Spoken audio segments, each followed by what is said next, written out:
My name is Margaret. I'm 68 years old. I've worked as a cleaner for nearly 40 years. Hospitals, schools, offices. For the past 12, I've been cleaning the headquarters of Braxton and Rowe Logistics, one of those shiny high-rises with glass doors that never need fingerprints to open because people like me are always behind the scenes wiping them away. I start at 5 a.m. every weekday. The security guards know me by name. Some of the execs don't even make eye contact. But I never minded. It was honest work. It kept food on our table when my husband passed in '97 and left me with a boy to raise and bills that didn't care. I was suddenly alone. That boy is David. My only child. Smart, sharp-tongued, good with numbers, terrible with people. He got a degree in business administration that nearly gave me ulcers from all the overtime I worked to afford his books. I'd clean extra floors, take weekend shifts, just so my son could have a future I never dared to dream for myself. He graduated with honors. I remember crying when I saw him in his gown. "You did it," I whispered, gripping his hand like he might float away. I thought maybe then he'd understand why I worked until my knees creaked like old floorboards. But life after graduation wasn't so magical. Jobs were hard to find. Connections mattered more than GPAs, and David didn't have many. He came home moody, frustrated, snapping at the smallest things. I stayed out of his way mostly, just made sure dinner was warm and that the fridge had his favorite juice. Then one morning, while scrubbing coffee stains off the break room counter at Braxton and Rowe, I overheard one of the supervisors mentioning an opening in the accounts department. My ears perked up like a hunting dog. Before she even finished her sentence, I was already mentally rehearsing my plea. That same afternoon, I swallowed my pride and knocked on Mr. Leland's door, the man I'd cleaned around for 12 years. I'd never spoken more than "good morning" to him. And suddenly I was in his office, begging like a child at a candy store. "I wouldn't ask if I didn't believe in him," I said. "My son, David, fresh degree, smart as a whip. He just needs a chance." Maybe it was pity, or maybe he finally looked at me for the first time as more than the lady who emptied his bins. But he agreed, said he'd see what he could do. 2 weeks later, David started work at Braxton and Rowe. I was over the moon. Cooked his favorite meal that night, okra stew with goat meat, just like my mother used to make. I even bought him a new tie. At first, everything seemed fine. He left early, came back late, complained about his coworkers like any office worker does. But then, something changed.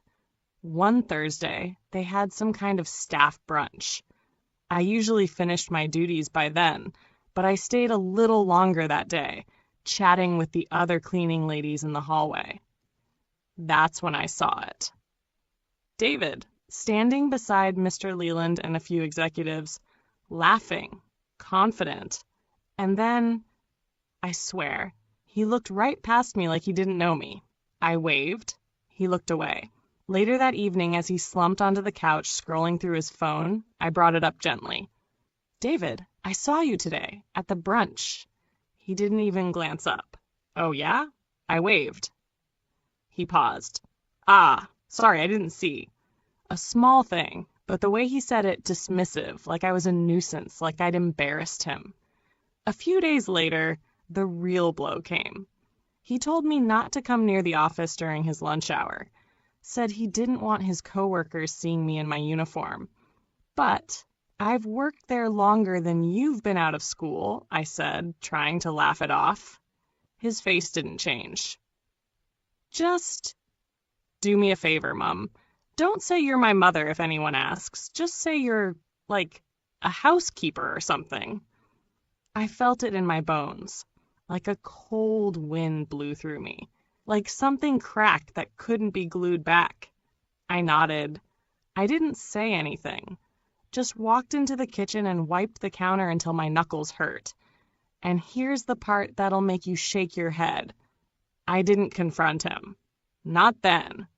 Not even that week. I told myself maybe he was just trying to fit in. Maybe he was ashamed of the job, not of me. But I knew better. Still, I kept my mouth shut. Let him pretend. Let him keep up his little charade with his suits and his fake laughter and his LinkedIn updates. Until the day he crossed a line I couldn't ignore. Because sometimes life has a funny way of humbling those who think they've risen too far above the very people who gave them wings. Let me tell you something about mothers. Real mothers. We can take a lot. Disrespect, disappointment, even distance.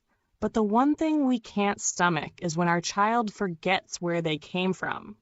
A few weeks after David gave me that little speech, telling me to pretend like I was just his housekeeper, I decided to stay quiet. Not because I was weak, but because sometimes silence gives people enough rope to hang themselves. Then came the charity luncheon. Every year, Braxton and Rowe hosts this fancy event for their top clients and stakeholders. Staff are expected to attend in their Sunday best. Cleaners like me? We stay out of sight.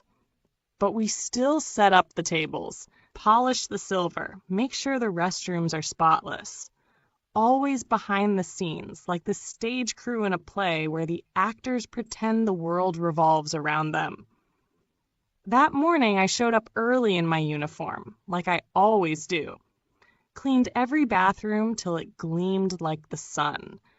Arranged the napkins just the way the event planner liked. Folded into triangles, not squares. No one noticed. No one ever does. But that's not why I do it.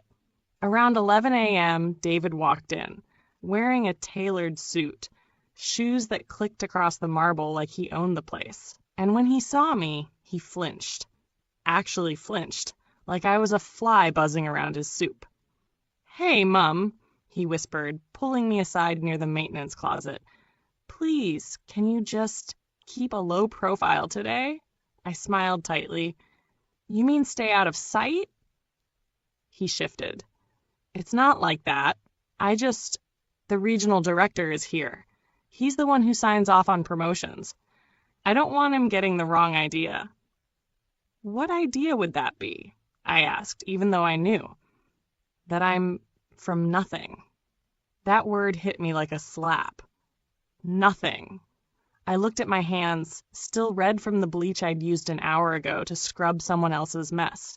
I had calluses older than some of his coworkers. But sure, nothing. He didn't even wait for my response.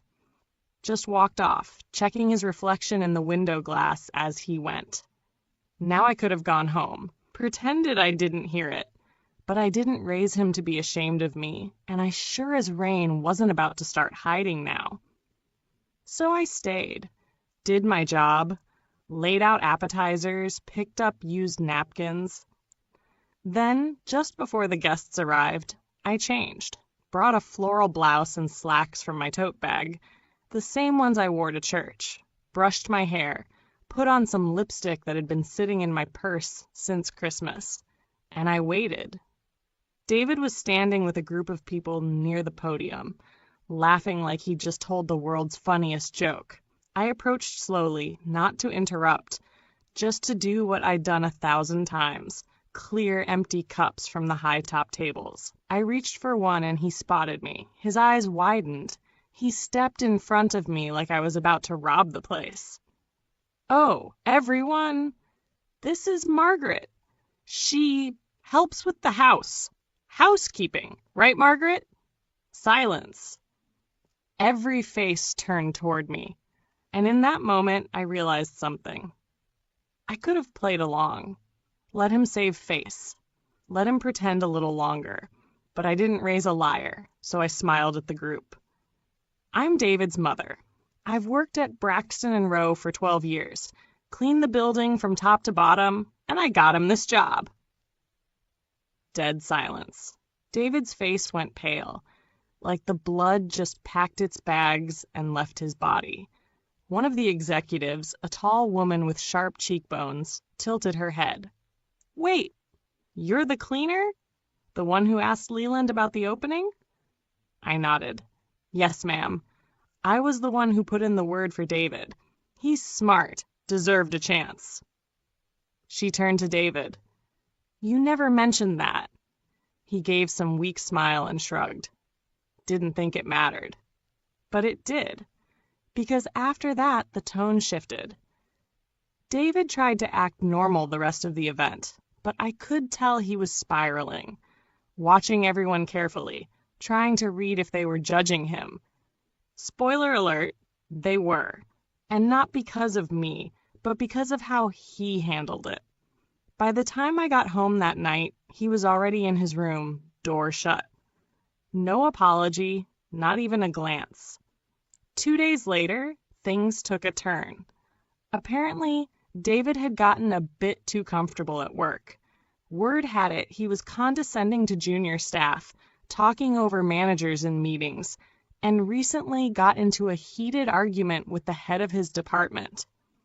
Add that to the stunt at the luncheon. Let's just say karma has a schedule, and she was right on time. On Friday afternoon, I was wiping down the front lobby glass when Mr. Leland himself walked by. He stopped and looked at me for a long second. "Margaret," he said, "can I ask you something? Did your son ever mention how he got this job?" I smiled. "No, sir, but I imagine he took all the credit." He chuckled.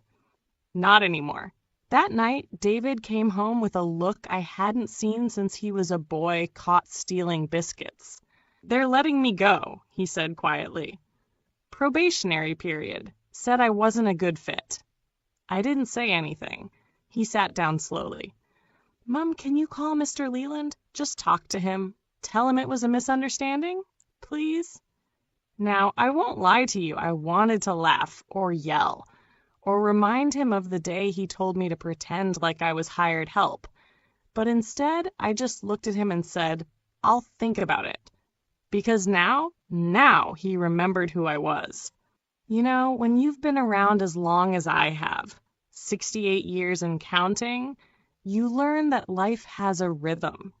People forget things. They take shortcuts. They mess up. But sooner or later, life circles back and makes everyone face the music. And I could hear that tune loud and clear the night David asked me to make that call. He looked like a boy again. Eyes wide, face pale, lips cracked like he hadn't had water in days. But this wasn't dehydration. This was fear. And not the kind of fear that comes from monsters under the bed. No. This was the fear of losing what he thought he deserved. I watched him sitting there, fidgeting on our worn-out sofa, the same one I used to nurse him on when he had colic. So many memories in those cushions, and now here he was, shattered by the weight of his own pride. "Please, Mum," he said again, softer this time. I sighed, stood up, and walked over to the kitchen. Put the kettle on. I always think better with tea. "I'll call him," I finally said. "But not tonight. You'll sleep on it first. You'll wake up tomorrow and write an apology letter. A real one. Not one of those fake office emails with 'regret the misunderstanding and it won't happen again' written by someone with no heart. You'll write like you mean it, like your job depends on it, because it does." He nodded. "And," I added, turning to look at him, "you're going to read it to me before you send it. Out loud, like you used to do with your school essays when you were trying to impress me." That night, he stayed up past midnight writing. I heard the backspace key 100 times. He cried once, too, I heard that. He thought I was asleep, but I've been a mother for decades. We don't sleep through those sounds. By morning, he looked like he hadn't slept a wink. But the letter was good, real, humble, and most importantly, it was his. At 9:06 a.m., I called Mr. Leland. "Margaret," he answered cheerfully. Didn't expect to hear from you. I told him everything, how David was raised, how hard he worked in school, how he wasn't perfect, but was willing to learn, and how sometimes pride can be a mask for fear. He listened, didn't interrupt. Then he chuckled softly. I figured as much, he said. Honestly, Margaret, I've seen dozens of kids like him, but the difference is none of them have a mother like you. He's lucky, though I doubt he knows how much. I thanked him, but before I could hang up, he added something that stayed with me. You know, he said, we don't need perfect employees. We need people who can learn, who can grow. And if your son is half the person you are, then I think he deserves a second chance. That afternoon, David got the call. Probation extended, a new manager assigned, and a warning. One more incident and he'd be out for good. He stood in the hallway after the call, holding his phone like it was a fragile egg. I got it back, he whispered. I nodded, placing a plate of toast and eggs on the table. Don't waste it. But you know what? That was just the beginning. Because what happened next was the real test. Not for him, but for me. See, when someone shows you who they are, you believe them. But what happens when they try to change? Do you give them a clean slate? Or do you make them scrub the one they stained? 2 weeks later, David asked if he could take me out to lunch. Just the two of us, at the cafe across from the office. I didn't say no, but I didn't say yes right away either. I wanted to see if he meant it, or if it was just guilt talking. Turns out, it wasn't guilt. We sat by the window that day. He ordered soup and salad. I got my favorite, battered fish with chips and extra vinegar. And then, right there in the middle of that little cafe, David did something he hadn't done in years. He held my hand. I was ashamed, Mom, he said. Not of you, of myself, because I realized I spent all these years trying to run from where I came from. Thinking if I dressed right, spoke the right way, got a good title, I could forget I was the son of a cleaner. I didn't speak, just let him talk. But now I'm proud. You worked harder than anyone I've ever known. You carried both me and yourself when no one else would. And I treated you like a stranger. His eyes were glassy. I reached out, patted his hand. We all stumble. It's what you do after the fall that counts. He smiled. And for the first time in a long time, I saw my boy again. Not the suit, not the pride, just David. But don't think this is where it ends. Oh, no. Because the world has a funny way of twisting stories.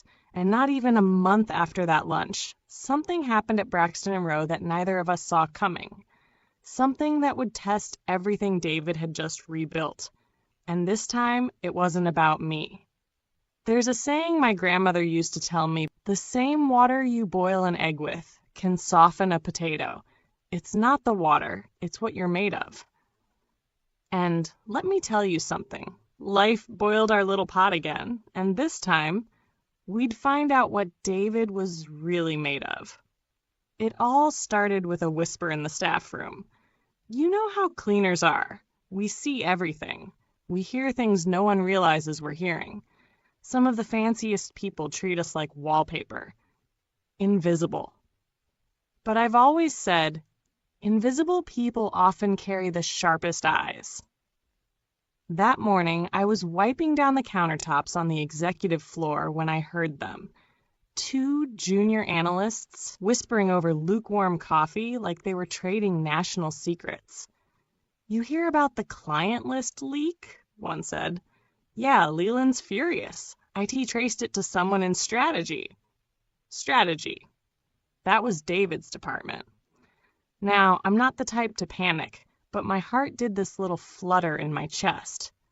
I kept wiping, cool on the outside, boiling on the inside. By the end of the week, the rumor had legs, long ones.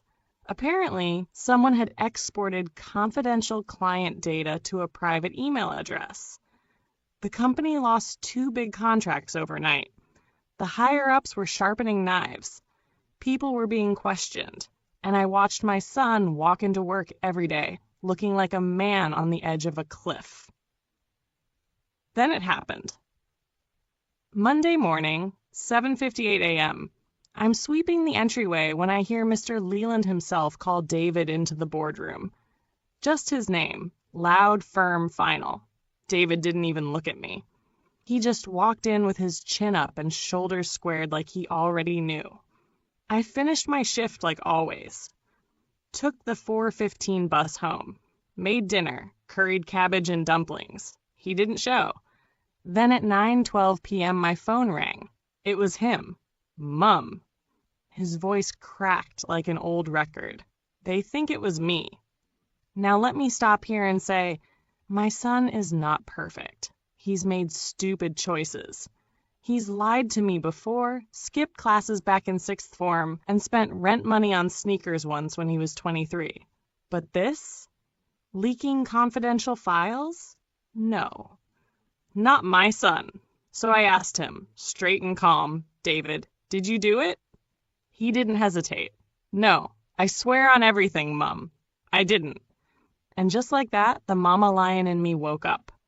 The next morning, I put on my good shoes, the sturdy ones with the rubber soles and no holes, and I marched into Braxton and Rowe, but I didn't storm into Leland's office.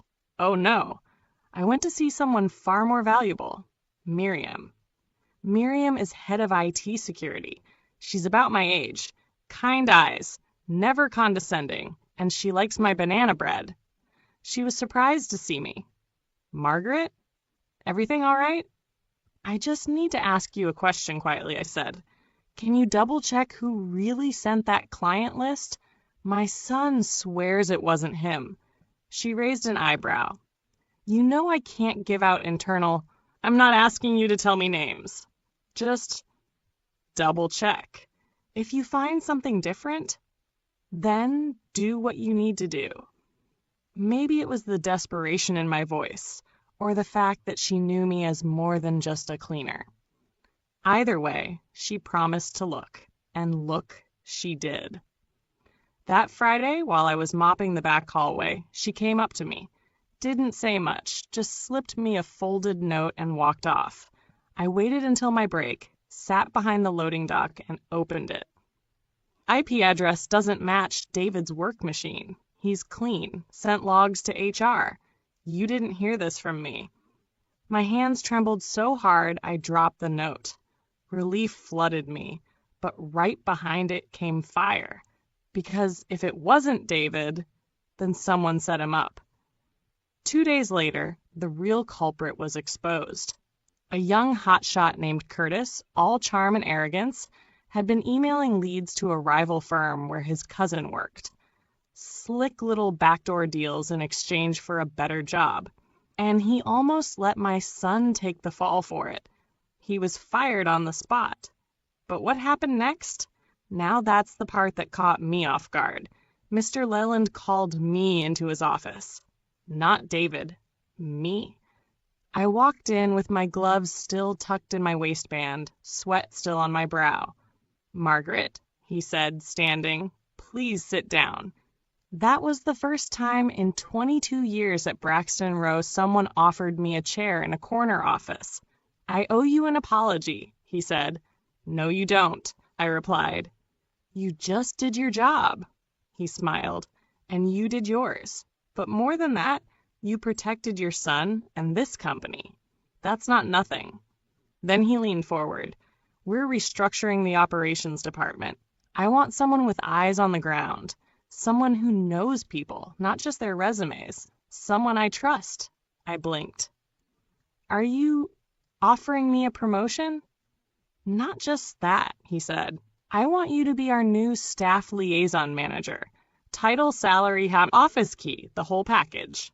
Part-time hours, if you prefer. I sat there frozen. Me? The cleaner who once begged for an extra mop bucket? Might I ask why? I said. He leaned back in his chair, smirking. Because, Margaret, you see everything. And more importantly, you care. And just like that, the tables turned. But oh, child, this story ain't done yet. Because with my new position, I saw something even David hadn't seen. Something hiding right under our noses. And it was about to change everything. After all those years scrubbing marble floors and listening through walls, I was never meant to be near. You'd think I'd be used to secrets. But nothing prepared me for the one I overheard just 2 weeks into my new position. Let me backtrack a little. By the time David had cleared his name and that scheming Curtis was sent packing, there was a quiet respect growing between my son and me again. He hadn't apologized in words, not directly, but I didn't need it. I saw it in the way he brought me tea in the evenings, in the way he asked about my day before talking about his, even in the way he stopped hiding when I came by his department at work. But I also saw something else in him, an unease, a restlessness, like a man waiting for a storm that hadn't come yet. And then the storm arrived. It was late on a Thursday, almost 7 p.m., and I'd stayed behind to organize a training schedule for new hires, part of my new role as staff liaison manager. That still sounded fancy in my mouth. I had my own little corner cubicle now, next to HR, with a nameplate and everything. Never imagined my name would be carved in plastic like that. Anyway, the hallway was quiet. Most of the lights were off. I was just about to pack up when I heard 2 voices talking in the adjacent meeting room. The glass was frosted, door slightly ajar. I wasn't trying to be nosy, but the name that stopped me in my tracks? David. It was Mr. Leland. And beside him, one of the big wigs from the parent company in New York, an American man named Robert Halley. He'd flown in for a few days and caused quite a stir. He's sharp, Robert was saying. Ambitious. He's got the numbers and the polish, but I'm just not sure about the pedigree.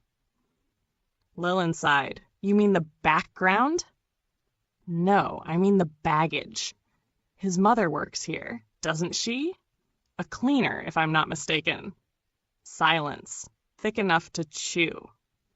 Then Leland muttered, She's actually more than that now. Robert cut him off. Still, it could complicate things. Perception matters. Clients like a clean story. They don't need to know their account manager's mother mopped the lobby last year. I froze.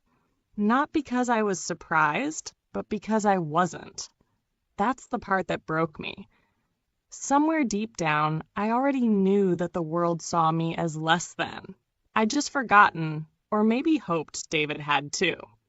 Then Robert added, if he wants that promotion in Manhattan, he'll need to distance himself. No more family ties, especially not visible ones.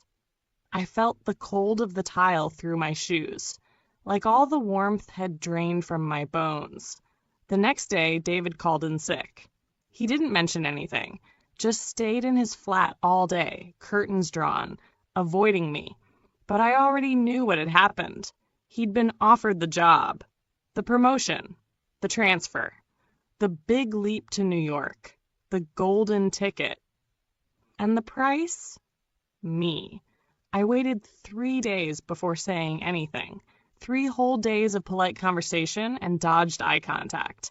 Then finally, I sat him down at my kitchen table, same one where I used to make him do his math homework while I cooked stew, and said, Are you going to take it? He blinked. What? The job in Manhattan. He stared at me. You know? I nodded slowly. I do. He opened his mouth to speak, but I stopped him with one raised hand. Don't lie, David. I'm too old and too tired to pretend anymore. That's when he broke. I didn't ask for this, Mum, he said. I didn't want to have to choose. You don't have to choose, I said. But you do have to decide who you are. His voice dropped. They don't want me if they know about you. And do you want them if they ask you to be ashamed of me? He couldn't answer that. He just stared down at his hands like they belonged to someone else. I raised you, I told him. I fed you from my tips. I kept your school shoes dry in the rain, and I cleaned that building so you could walk in there with your head held high. I took his hand. I am not your shame. I am your foundation. Tears welled up in his eyes, and for the first time in a long while, David cried. Not like a man, but like a son. He didn't go to New York. He turned the job down. Leland was stunned. Robert was furious. But David stood tall and told them, if a job requires me to be ashamed of where I come from, it's not a job I want. You see, child, the real promotion wasn't that Manhattan office. It was right there at my kitchen table when my son remembered who he was. But don't think that's where the story ends, because after all that sacrifice, another door opened, and this time, it was for me. The day David turned down the promotion to Manhattan was the day I finally exhaled. Not because I wanted him to lose an opportunity, no, I'd have packed his suitcase myself if it was right for him. But I was proud like only a mother can be, that he remembered where he came from and who stood behind him.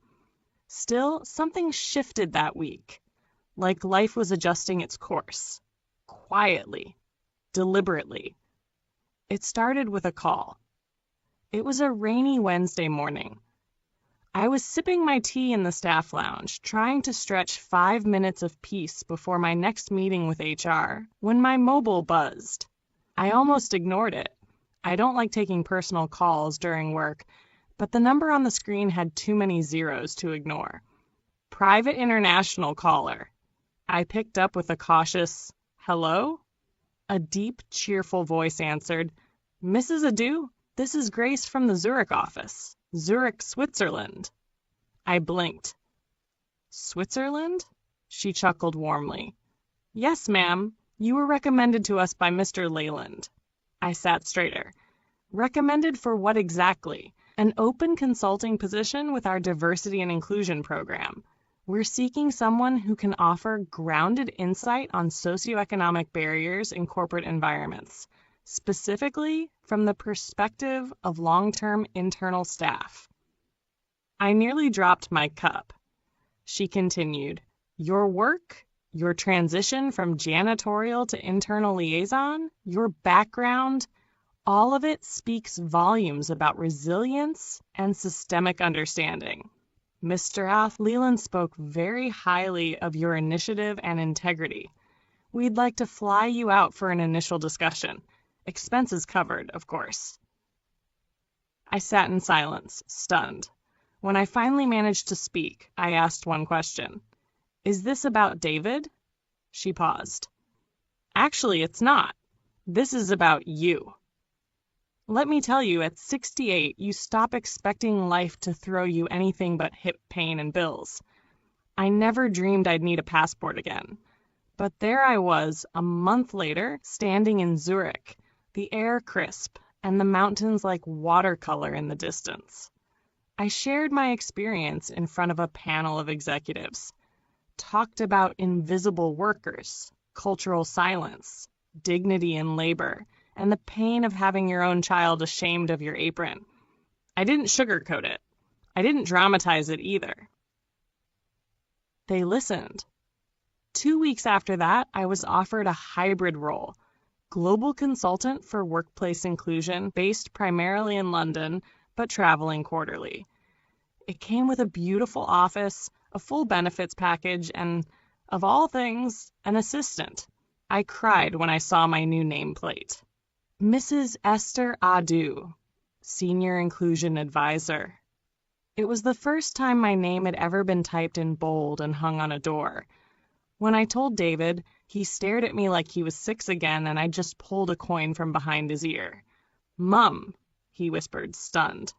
That's amazing. I smiled at him. You know, the funny thing about people who pretend not to see cleaners, David, is that we hear everything.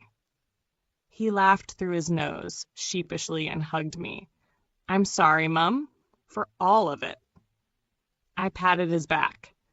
I know, and I forgave you a long time ago, but I'll still make you scrub your own kitchen next time I visit. Now don't get me wrong, life isn't some fairy tale. I still get aches in my knees. I still worry about bills. And sometimes when I mop my own floor at home, I remember what it felt like to be invisible. But I'm not anymore. And neither is David. He stayed in London, by the way. He got another offer. Not as flashy, but more honest. A company that didn't care where I worked or what shoes I wore, just whether he could deliver results.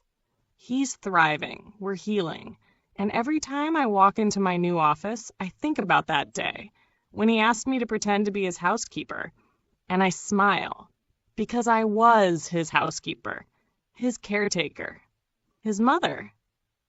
And now I'm the woman they call when they finally realize people like me were never beneath them. We were just waiting for them to look up.